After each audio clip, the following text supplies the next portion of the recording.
So glad to really celebrate you tonight.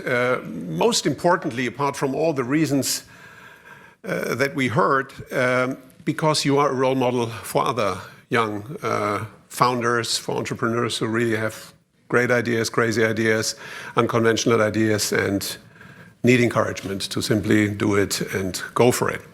And you have shown it to the world. So that is really, for me, the most important thing. And in that context, the first question, you used to work in New York as an investment banker. So an investment banker is actually the exact opposite of an entrepreneur. He's delegating risks to other people. And basically, how did you find out? How did you think that you should move from investment banking to really launch a company? I think I'd always wanted to do it, even since I was a kid. Had the idea, one of the people who every time I look at something, it looks like it could be improved. There's something wrong with it. So I go through like, wow, how could this restaurant be better? And so I've always had that kind of idea. By the way, before we really get into this, how about this amazing production that you and your team have put together? This is truly incredible for its originality. Like these boxes that you were filming live, that's just crazy cool. So thank you. Glad that you like it. And truly, it's incredible. But I think the great thing about humans in general is we're always improving things. And so entrepreneurs and inventors, if they follow their curiosity and they follow their passions and they figure something out and then they figure out how to make it better and they're never satisfied. And you need to harness that. In my view, you need to harness that energy primarily on your customers instead of on your competitors. And so where I sometimes see companies and even young, small startup companies, entrepreneurs go awry, is they start to pay more attention to their competition than they do to their customers. And I think that in big, mature industries, that might be a winning approach in some cases, kind of close following. Let other people be the pioneers and go down the blind alleys. There's many things that a new inventive company tries won't work. And so those mistakes and errors and failures do cost real money. And so maybe in a mature industry where growth rates are slow and change is very slow. But as you see in the world more and more, there aren't very many mature industries. Change is happening everywhere. We see it in the automobile industry with self-driving cars, but you could go right down the line of every industry and you would see it. But do you have any idea where your ambition really comes from? What was driving you? I really don't know. I've been passionate about certain things forever, and I fell in love with computers in 4th grade. I got very lucky. My elementary school had a teletype that got connected to a mainframe computer that some business in downtown Houston donated a little bit of computer time to. This is, you can picture these teletypes. They had the punch tape and they had a 300 baud modem. You would dial up the phone and put it in the cradle. And so we had some time sharing on that mainframe computer, and none of the teachers knew how to use it. So me and 2 other kids stayed after school and sort of figured out how to do it and kind of taught ourselves programming from books. I think one thing that is, I got very lucky early in my childhood. Look, we all get gifts. We get certain things in our life that that we're very lucky about. And one of the most powerful one is who your early role models are. They could be your parents. It was your grandfather. It was, in a big sense. My mom and dad, but my grandfather too. And my mom had me when she was 17 years old, and she was still in high school in Albuquerque, New Mexico. And this is in 1964. I can assure you that being a pregnant teenager in high school was not cool in Albuquerque, New Mexico at that time. And so it was difficult for her. My grandfather went to bat for her when they tried to kick her out of school, and they're incredible. So the gift I had is I had this incredible family. Could you describe a little bit the role of your grandfather? Because John has mentioned it. I think it was really important. It was super important for me, and I spent an unusual amount of time with my grandparents, and especially with my grandfather on the ranch. So he had a ranch in South Texas. And I would spend my summers there from age 4 to 16. And when I was 4, they were taking me for the summer to kind of give my parents a break, sort of because they were so young. And it was useful. I was a handful, I'm sure. And anyway, he created the illusion for me when I was 4 years old that I was helping him on the ranch, which of course could not have been true, but I believed it. And then by the time I was 16, of course, I was actually helping on the ranch. I can fix prolapsed cattle. We did all of our own veterinary work. Some of the cattle even survived. We fixed windmills and laid, water pipelines and built fences and barns and fixed the bulldozer that you guys talked about. And so one of the things that's so interesting about that lifestyle and about my grandfather is he did everything himself. He didn't call a vet if one of the animals was sick. He figured out what to do himself. And so what does it mean? No delegation? Being resourceful, I think, is that you can't, if there's a problem, there's a solution. And of course, as you mature and get into the business world and anything you do on a team, you very quickly realize that it's not about just your own resourcefulness, it's about team resourcefulness and how does that work. And but that attitude of my grandfather's was but he was full of wisdom. John mentioned the story about the words my grandfather gave to me at one point of, it's harder to be kind than clever. That story, the slightly longer version of that story, because this was really powerful wisdom, is that I made my grandmother burst into tears. And the way I did it was we were driving on a long road trip, and she was a chain smoker. And I was probably, 10 years old, so this was around 1974. And it was in a period of time where there were heavy radio advertisements, sort of anti-smoking radio advertisements, trying to convince people to stop smoking. And one of the advertisements had this figure in it. It said something like, every puff of a cigarette takes so many minutes off of your life. I think it was 2 minutes, but I can't remember. Every puff of a cigarette. So I sat there in the back seat on this long car ride and calculated how many years she had taken off of her life. And in my 10-year-old mind, I had been extremely clever to do this. And so when I was finished with my arithmetic, I proudly announced to her how many years she had taken off of her life. And I got a reaction I did not expect, with her bursting into tears. And so my grandfather stopped the car, and he took me out of the car. And I had no idea what was about to happen, because he had never said a cross word to me. And I thought he might actually be angry with me, but he wasn't. He took me out we had some privacy from her.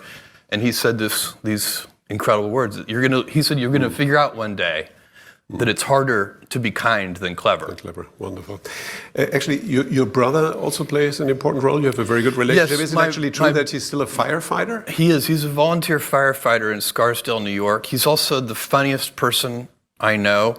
When I'm with him, I'm just laughing continuously. First of all, I'm a good audience. I laugh easily, but he is really very funny. And my sister too. We're all very close. And I have my mother to thank for that, because she worked hard to make sure as we grew up that we stayed close together. And she takes all the grandkids for 1 week every summer so that me and my sister and our spouses can go on a trip together. So we end up spending a lot of time together. For me, the most moving image that we saw tonight is the one that John showed, where you and Mackenzie are preparing the table, the famous table, which is very moving because it shows how you really started from the very scratch. I mean, and also it illustrates symbolically that it was the launch of Amazon was really something that you did together. Oh yeah, could you for describe sure. a little bit what Mackenzie's role was? Well, first of all, Mackenzie, she had married this stable guy working on Wall Street, and a year after we got married, I went to her and said, I want to quit my job, move across the country, and start this internet bookstore. And Mackenzie, of course, like everybody that I explained this to, her first question was, what's the internet? Because nobody knew. This is 1994. And but even before she could say what's the internet, she said, "Great, let's go," because she wanted to support it, and she knew that I had always had this passion for invention and starting a company. And so, again, I think Mackenzie is an example of this. But I was talking about with my mom and my dad, who's a Cuban immigrant, and he came to the U.S. when he was 16 and refugee camp in the Everglades.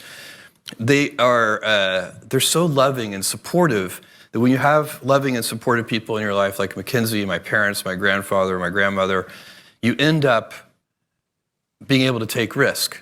Because I think it's one of those things, it doesn't, you kind of know somebody's got your back. And so it's just, I don't even think you're thinking about it logically, it's an emotional thing. So for That's me, really interesting. You think that unconditional love, if you feel and experience unconditional love, I think it helps you take risk in life. Risk. And by the way, I think it's probably true of all kinds of risks in life, not just starting a business. I mean, life is full of different risks. And I think that when you think about the things that you will regret when you're 80, they are almost always the things that you did not do. They are acts of omission. Very rarely are you going to regret something that you did and it failed and didn't work or whatever. But the acts of omission, the thing, it's not, and again, I'm not just talking about business things. It's like, I loved that person and I never told them. And then, 50 years later, you'd be like, why didn't I tell her? Why didn't I go after it?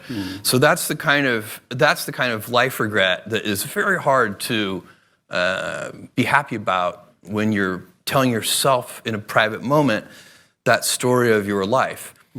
So I think it's anyway. I've won that lottery. I won that lottery of having so many people in my life who have given me that unconditional love, and I do think Mackenzie's definitely one of those. And so we moved, and then Mackenzie, who has basically no skill in this area at all. Really, I mean, you're the least suited person for this. She did our accounting. For like the first year. Was it the first year? Something like that. And she did it well. I mean, that's what's amazing. My wife is a novelist. She's won the American Book Award. Toni Morrison, the Nobel Prize winning author, who was Mackenzie's teacher at Princeton. So did she suggest then to do a bookstore? Said on the Charlie Rose show that Toni Morrison, the Nobel Prize winner, said about Mackenzie that Mackenzie was her best student ever. And so, anyway, Mackenzie is a very talented novelist, but she is not an accountant. But she pulled it off. And then, just we all get done what we need to get done. Did she then suggest that you focus on book business at the beginning, being an author? No, I picked That was your idea? I picked books. It is true, she's a big reader, I'm a big reader, but that's not why I picked books. I picked books because there were more items in the book category than any other category, and so you could build universal selection. There were 3 million in 1994 when I was pulling this idea together. The 3 million different books active and in print at any given time, and the largest physical bookstores only had about 150,000 different titles. And so I could see how you could make a bookstore online with universal selection. Every book ever printed, even the out-of-print ones, was the original vision for the company. And so that's why books. And when did you know that Amazon is going to be something way bigger than just a bookstore? Well, I knew that the books, strangely, because I was very prepared for this to take a really long time, I knew that the books business was going to be successful in the first 30 days. I was shocked at how many books we sold. We were ill-prepared. We had only 10 people in the company at that time, and most of them were software engineers. And so everybody, including me and the software engineers, were all like packing boxes. We didn't even have packing tables. And we were on our hands and knees on a concrete floor packing the boxes. And at about 1 or 2 in the morning, I said to one of my software engineering colleagues, I said, Paul, this is killing my knees. We need to get knee pads. And Paul looked at me and he's like, Jeff, we need to get packing tables. and I was like, oh my God, that is such a good idea. The next day I bought packing tables and it doubled our productivity and probably saved our backs and our knees too. But nevertheless, I mean, Amazon had serious crises. In 2002, you went almost bankrupt. So what went wrang and what did you learn from that? We had so many, there have been so many, we haven't had any existential crises, knock on wood. I don't want to jinx anything. But we've had a lot of kind of dramatic events. I remember early on, we only had 125 employees when Barnes & Noble, the big United States bookseller, opened their online website to compete against us, barnesandnoble.com. We'd had about a 2-year window. We opened in 95, they opened in 97. And at that time, all of the headlines, and the funniest were about how we were about to be destroyed by this much larger company. We had 125 employees and $60 million a year in annual sales, 60 million with an M. And and Barnes & Noble at the time had 30,000 employees and about $3 billion in sales. So they were giant, we were tiny, and we had limited resources. And the headlines were very negative about Amazon. And the one that's most memorable was just Amazon.toast. And so I called an all-hands meeting, which was not hard to do with just 125 people. And we got in a room, and because it was so scary for all of us, this idea that now we finally had a big competitor, that literally everybody's parents were calling and saying, are you okay? It's usually the moms calling and asking their children, are you going to be okay? So, and I said, look, it's okay to be afraid, but don't be afraid of our competitors because they're never going to send us any money. Be afraid of our customers. And if we just stay focused on them and instead of obsessing over this big competitor that we just got, we'll be fine. And I really do believe that. I think that if you stay focused, then the more drama there is and everything else, no matter what the drama is, whatever the external distraction is, what your response to it should be to double down on the customer, satisfying them, not just satisfying them, delighting them. Yeah.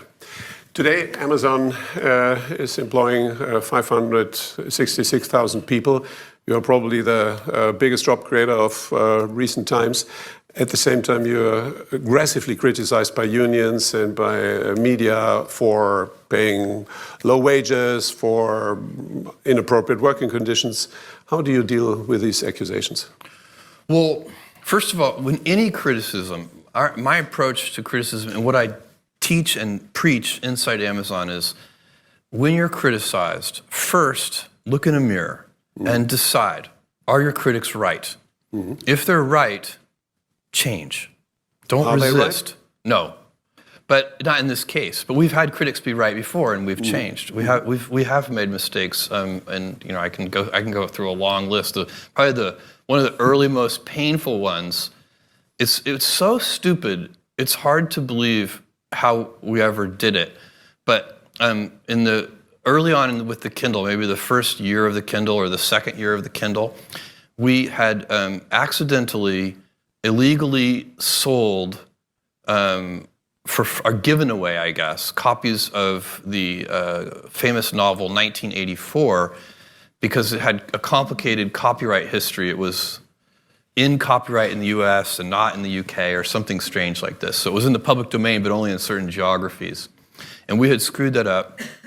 And somehow, and this is a kind of mistake that only a corporation can make. An individual can't make this mistake because somehow it's like it happens at the intersections of the different teams. So you've got the legal department saying, "Oh crap, we've made this mistake," and you've got the books team.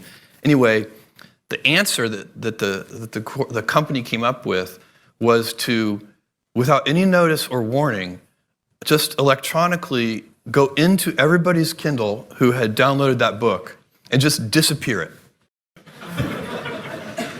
So it would be as if we walked into your bedroom in the middle of the night, found your bookshelf, and just took that book away. And so it was. And so we were rightly criticized for that.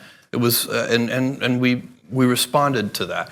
On the issue of working conditions, I'm very proud of our working conditions, and I'm very proud of the wages that we pay. You know, in Germany we employ 16,000 people. We pay at the high end of the range for any comparable work. So is it a union fight because benefits. the union want to make sure that you are unionized, or what is the real substance of the conflict? It's a good question. And this is in my longer version of how to deal with critics, because there are two kinds of critics.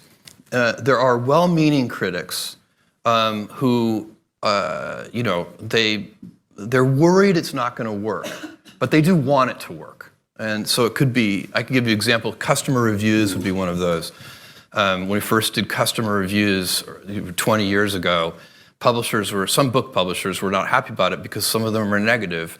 And so it was a very controversial practice at that time, but we thought it was right, and so we stuck to our guns and had a deep heel on that and didn't change.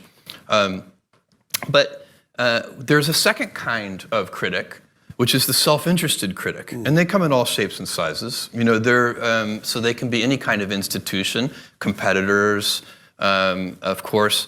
And so when you are doing something in a new way, and if customers embrace the new way, what's going to happen is incumbents who are practicing the older way are not going to like you.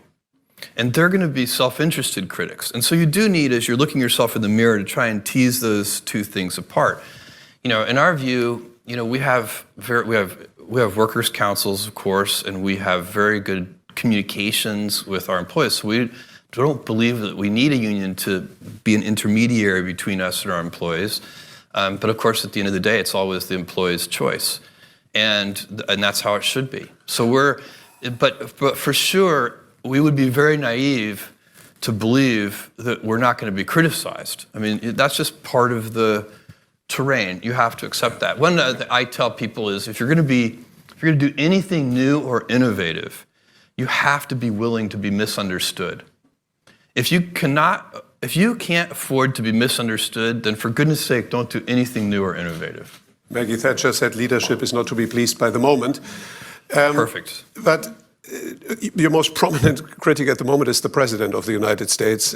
People are even saying that he may be willing to prepare initiatives to break up Amazon because it's too big, it's too successful, it's too dominant in too many sectors, or for very other reasons.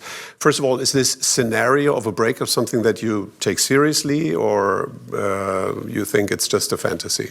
For me, again, this is one of those things where, you know, I focus on and ask our teams to focus on what we can control. And I expect, whether it's, you know, the current U.S. administration or any other government agency anywhere in the world, Amazon is now a large corporation, and I expect us to be scrutinized. We should be scrutinized. I think all large institutions should be scrutinized and examined. It's reasonable. And one thing to note about us is that we have gotten big in absolute terms only very recently. So we've always been growing fast in percentage terms. But in 2010, just 8 years ago, we had 30,000 employees. So in the last 8 years, we've gone from 30,000 employees to 560,000 employees. So for us, it's kind of, you know, in my mind, I'm still delivering the packages to the post office myself. You see what I'm saying? I still have all the memories of, you know, hoping that one day we could afford a forklift.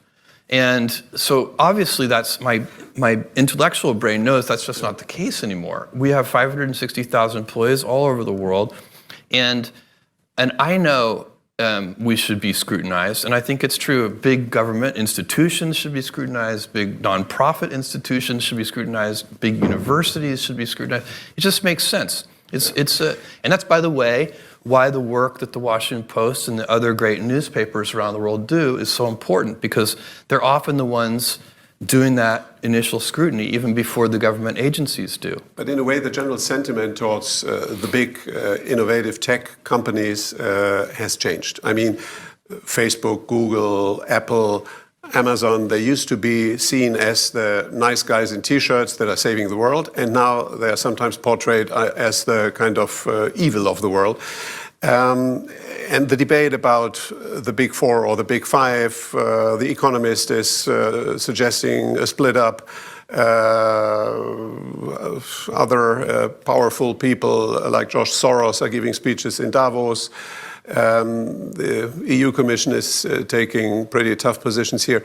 Do you think that there is a change in mindset in the society? And what should the big tech companies, what should Amazon learn from that or do with that? I think I do sense, I mean, I think it's a natural instinct. I think we humans, especially in the Western world and especially inside democracies, are wired to be skeptical and mindful of large institutions of any kind. We're skeptical, I'm sure, we're skeptical of our government always in the United States, state governments, local governments. I assume it's similar in Germany. It's healthy. Because they're big, powerful institutions. You know, the police, the military, whatever it is. It doesn't mean that you don't trust them or that they're bad or evil or anything like that. They're just, they have a lot of power and control, and so you want to inspect them. Maybe that's a better word. You kind of want to always be inspecting them. And I think if you look at the big tech companies, they have gotten large enough that they're going to be inspected. And by the way, it's not personal. I think where you can go astray on this if you're the founder of a company, one of these big tech companies or any other big institution. If you go astray on this, you might start to take it personally. Like, why are you inspecting me? You know, and I think that, you know, I wish that that people would just say yes. It's fine. The whole attitude towards data protection and privacy has always been different between Europe and the United States, but is also at the moment, in the context of Cambridge Analytica, changing in the United States. What are the consequences for a company like Amazon? I don't, you know, my view on this for Amazon. Is it hysterical or is it an appropriate? Honestly, I think this is one of the great questions of our age. You know, we have, I think of the internet. So the internet is this big, new, powerful technology. It's horizontal. It affects every industry. And then if you think of even more broadly tech and machine learning and big data and all these kinds of things, these are big, horizontal, powerful technologies. And in my view, so we've been at scale. The internet is quite old at this point. It's been around a long time, but at scale, it's really only been around, you know, 10 or 15 years. Because, you know, go back in time 20 years, it was tiny. And so at scale, the internet's been around only 10 or 15 years. And we haven't learned as a civilization, as a human species, we haven't learned how to operate it yet. So we as a civilization are still figuring that out. And so it gives us fantastic capabilities. I mean, you know, the fact that I can look up almost anything on Wikipedia in 5 seconds is an unbelievable capability that just simply didn't exist 20 years ago. And so on and so on and so on. There's so many good things. But we're also finding out that these powerful tools enable some very bad things too, like you know, letting authoritarian governments interfere in free democratic elections around the world. This is an incredibly scary thing.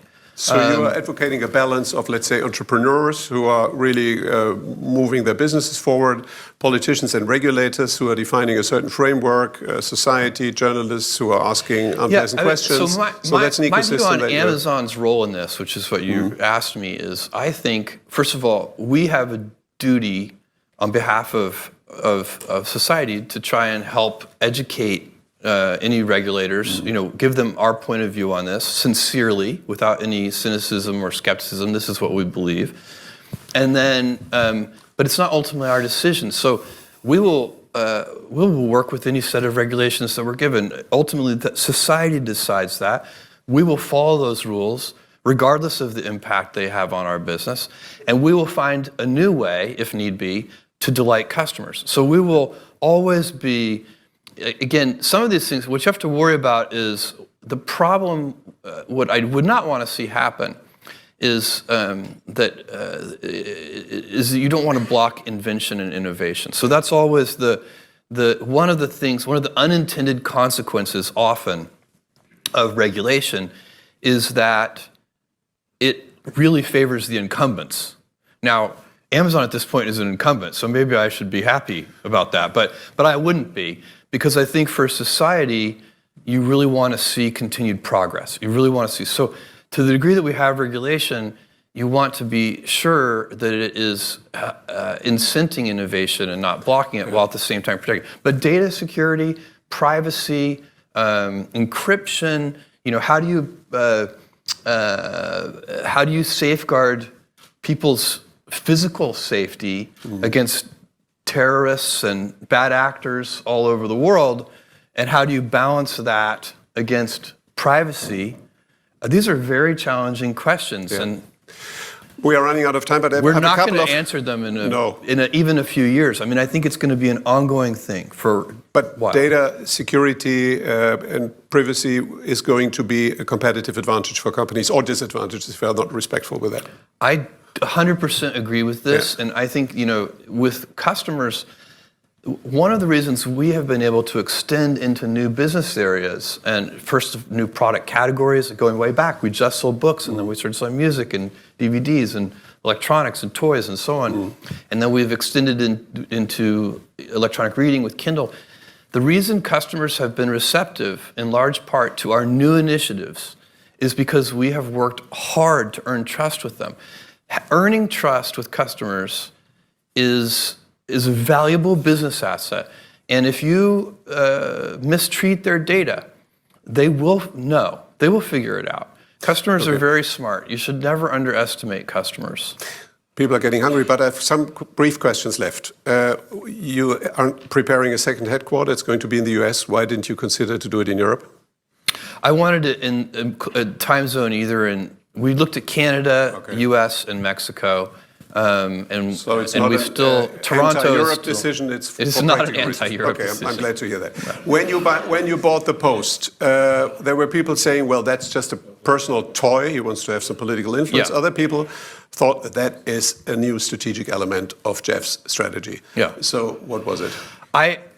Of course, you can explain things to people, but you can't understand things to people. And so I can. All I can do is say what really my thought process was, and I was not looking to buy a newspaper.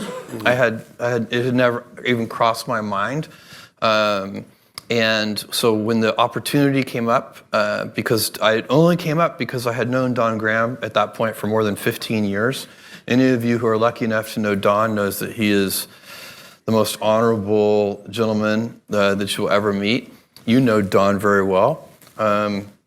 He's a remarkable guy, and he so loved the Post that he believed, even though this was a huge personal sacrifice for him because it had been in his family for so long, that he needed to find a new home for it.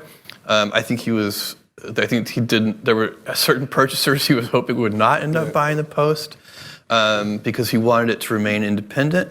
When he approached me with this, I said, I'm the wrong guy because I don't know anything about the newspaper business. And he said, that's okay, because we have a lot of people at the Post who know a lot about the newspaper business. And what we really need is somebody who knows something more about the internet. The Post was in very difficult financial position at that time. And so for me, I had to decide, was it hopeless? And I didn't believe it was hopeless. I was optimistic that the Post could be turned around. And then second, I had to decide, did I want to put my own time and energy into this? And that for me, I just had to ask the simple question, is it an important institution? And the answer to that question is yes. It was very obvious to me as soon as I thought about it that way. It's like, okay, I think I actually can help. I can help in two ways. I can provide financial resources while this turnaround occurs, and I can also help with my internet knowledge.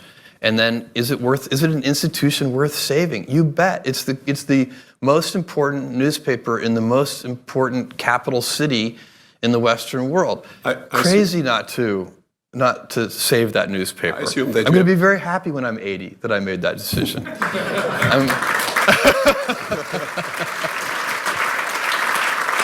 I assume that you have seen Steven Spielberg's film, The Post. I have. Yeah, I've seen it a couple of times. So what is the lesson that you learned from that? And could you imagine also to buy and save other newspapers? No, I get that request monthly. Yeah. I really do. And I tell them the Post is it for me. I'm not interested in buying other newspapers. But I watch that movie, and it's helpful. I love that movie, and also reading Katharine Graham's memoir, which won a Pulitzer Prize and is an amazing book, because it gets me ready. I as the owner of the Post, I know that at times the Post is going to write stories that are going to make very powerful people very unhappy. And are you upset if they are writing critical stories about Amazon, which they do? No, I'm not upset at all. When I first bought the Post in 2013, never. I would be humiliated to interfere. I would be so embarrassed. I would turn bright red, and it has nothing to do with. I don't even get so far. I just don't want to. For me, it would feel icky. It would feel gross. It would be one of those things when I'm 80 years old. I would be so unhappy with myself if I interfered. Why would I? Yeah. I want that paper to be independent. We have a fantastic editor in Marty Barron. We have a fantastic publisher in Fred Ryan. The head of our technology team, a guy named Shailesh, is fantastic. They don't need my help in the newsroom for sure. First of all, that's also an expert's job. It would be like me getting on the airplane and going up to the front of the plane and saying the pilots should move aside. Let me do this. No, you are not getting on an airplane, but you are sending rockets to the space. Yeah. Could you share with us briefly? That's the best segue ever, by the way. Could you share with us briefly the vision of Blue Origin and the idea of kind of space tourism with renewable rockets? Super important to me. And if I believe on the longest time frame, and I really I'm thinking of a time frame of a couple hundred years. So over many decades, I believe, and I get increasing conviction with this with every passing year, the Blue Origin, the space company, is the most important work I'm doing.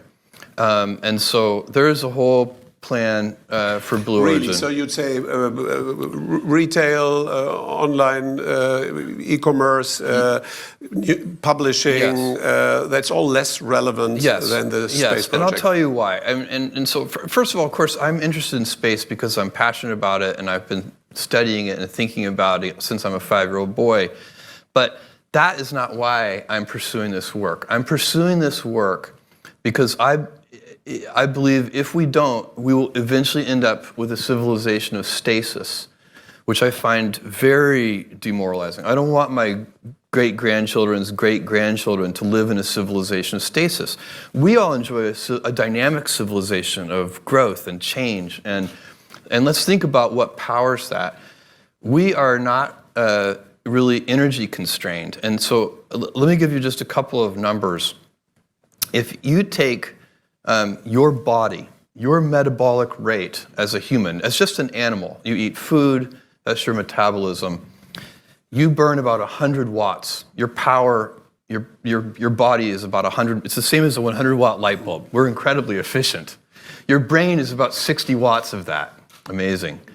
And so, if you extrapolate in developed countries where we use a lot of energy, on average in developed countries, our civilizational metabolic rate is 11,000 watts. So if in a natural state, where we're animals, we're only using 100 watts. In our actual developed world state, we're using 11,000 watts, and it's growing. For a century or more, it's been compounding at a few percent a year, our energy usage as a civilization. Now, if you take baseline energy usage globally, across the whole world, and compound it at just a few percent a year for just a few hundred years, you have to cover the entire surface of the Earth in solar cells. So that's the real energy crisis. And it's happening soon. And by soon, I mean within just a few hundred years. And so we don't actually have that much time. So what can you do? Well, you can have a life of stasis where you cap how much energy we get to use. You have to work only on efficiency. By the way, we've always been working on energy efficiency, and still we grow our energy usage. It's not like we have been squandering energy. We have been getting better at using it with every passing decade, and still we grow it. So stasis would be very bad, I think. Now, take the alternative scenario where you move out into the solar system. The solar system can easily support 1 trillion humans. And if we had 1 trillion humans, we would have 1,000 Einsteins and 1,000 Mozarts and unlimited, for all practical purposes, resources from solar power and so on. Why not? That's the world that I want my great-grandchildren's great-grandchildren to live in. And by the way, I believe that we will move all heavy, in that time frame, we will move all heavy industry off of Earth, and Earth will be zoned residential and light industry. And it will basically be a very beautiful planet. We have sent robotic probes to every planet in this solar system now. And believe me, this is the best one. But when can it is not even close. But Jeff, when can I buy the first ticket to do a little space tour? tour? We're going to be, so the first tourism vehicle will, we won't be selling tickets yet, but we may put humans in it at the end of this year or at the beginning of next year. So it's very concrete. And then we're getting very close. We've been working on it for more than 10 years. And we're building a very large orbital vehicle. We've been working on that for more than 5 years. It'll fly for the first time in 2020. And the key is reusability. So you mentioned it. We cannot, this civilization I'm talking about of, getting comfortable living and working in space and having millions of people and then billions of people and then finally 1 trillion people in space, you can't do that with space vehicles that you use once and then throw away. It's a ridiculous, costly way to get into space. The most recent thing that Amazon is planning is home robots. Yep. So I assume it's more than Alexa walking. So what's the vision behind it? I saw that rumor in the press, and I can't comment on that. Okay, I see. So it seems to be very serious. Jeff, you are one of the most long-term thinking entrepreneurs. If it is about companies and products and services. If it is about philanthropy, you recently said that you're a very short-term thinker. You really want to deal with the now and here. Yeah. Can you explain that approach? I think that's also very innovative. I'm going to end up doing a mixture of things. We started doing in Seattle, there's a homeless shelter called Mary's Place, run by a woman named Marty. And that has really impacted my thinking on this issue. Because what I'm seeing is that when you, of course, I'm in favor of all long-term oriented philanthropy also is a good idea. So I'm not against that. It's just I'm finding I'm very motivated by the here and now there. So seeing, a lot of the homelessness that Mary's Place works on is transient homelessness. So when you go study homelessness, there are a bunch of causes of homelessness. Mental incapacity issues are a very hard to cure problem. Serious drug addiction, a very hard to cure problem. But there's another bucket of homelessness, which is transient homelessness, which is, a woman with kids, the father runs away, and he was the only person providing any income. And they have no support system. They have no family. That's transient homelessness. You can really help that person. And you, by the way, only need to help them for like 6 to 9 months. You get them trained, you get them a job. They're perfectly productive members of society. Last week we had Bill Gates for dinner here, and he said that he has a ridiculous amount of money, and it's so hard to find appropriate ways to do good with the money. Yeah. So what does money mean for you, being the first person in history that has a net worth of a 3-digit amount of billion? The only way that I can see to deploy this much financial resource is by converting my Amazon winnings into space travel. So that's basically, Blue Origin is expensive enough to be able to use that fortune. And I'm currently liquidating about $1 billion a year of Amazon stock to fund Blue Origin. And I'm currently liquidating about $1 billion a year of Amazon stock to fund Blue Origin. And I plan to continue to do that for a long time. So, and so because you're right, you're not gonna spend it on like a second, dinner out. There's no,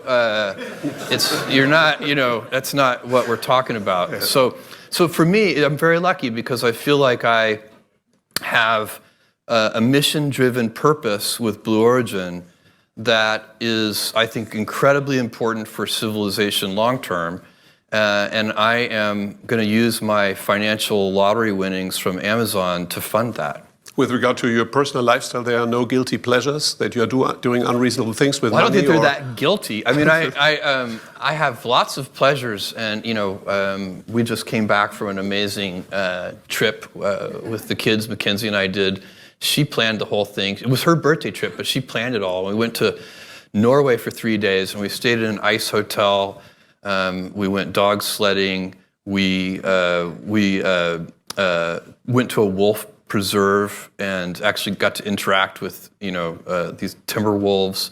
I mean, it was really an incredible vacation, an incredible holiday, and we got it all done in 3.5 days. So it was amazing. Wonderful. Jeff, John mentioned, that's the last question, John mentioned that you are an ideal family man. Yeah? Your kids are extremely important for you. You just mentioned that when we spoke earlier. If we would talk to your kids, yeah, where would they criticize their dad? They would make fun of my singing. Oh, okay. Can we get a... No, God, no. Okay. No. They would make fun of my inability to remember exact words. I'm always quoting like Churchill or something and getting it wrong. And they're like, that's not even close to what Churchill said. They would probably, depending on the moment, they might criticize my laugh. They're kids, but I'm lucky. I have a very good relationship with them. This work-life harmony thing is what I try to teach young employees, actually, and senior executives at Amazon too, but especially the people come in. We're asked about work-life balance all the time, and my view is that's a debilitating phrase because it implies there's a strict trade-off. And the reality is, if I'm happy at home, I come into the office with tremendous energy. And if I'm happy at work, I come home with tremendous energy. And so it actually is a circle. It's not a balance.